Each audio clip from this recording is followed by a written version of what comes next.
Palak, can I have one chai, please? I was expecting that. Okay, by the way, do you know the story of chai? Yeah, I don't know that much. Do you know? Yeah, I do.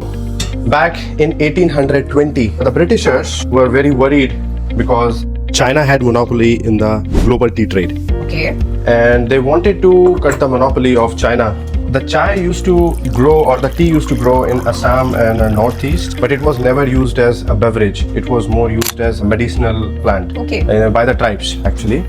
And Britishers got to know about it, so they found an opportunity to actually grow it at a large scale. So by 1830s and 1840s, they figured out that they can grow chai in Darjeeling and other parts of India, and that resulted in making the tea industry. After that, they started exporting the tea from India to Britain in lower prices because they cracked the code, but still there was a problem. What was the problem? As they were growing enough of the tea, there was sometimes a risk that they might overproduce and it would go to waste. So in order to have a better grip on the production and the consumption, East India Company thought to introduce it to the locals. I have a question. Yeah. The chai used to be very expensive. Then how did they bring to the local? Well, it's all about the demand and supply equation. So having more consumers locally would mean having better profit margins. Plus, there is a better guarantee that it's immediately getting consumed by the locals. Overall price came down because there was lower financial risk and better profits. Yeah, so in the 1900s, the East India Company started making a lot of ads, advertisements and marketing campaigns.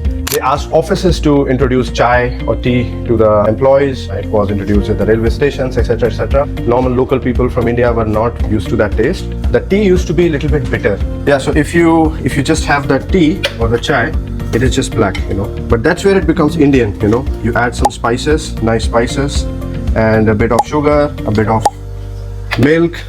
Indians who were also involved, they made it aligned with the taste that was familiar for the locals. So by year 1950, people got used to this energetic and yummy drink. Brown tea for brown people. Oh yeah. So in the current times, it is very much of an acquired taste. It is a part of culture, and I think if you talk about the geography of India, east, west, north, south, tea is something which is more or less same everywhere in India. So we have got our tea ready. By the way, chai comes from the Chinese word cha, which means tea. That's it. That was the story of chai.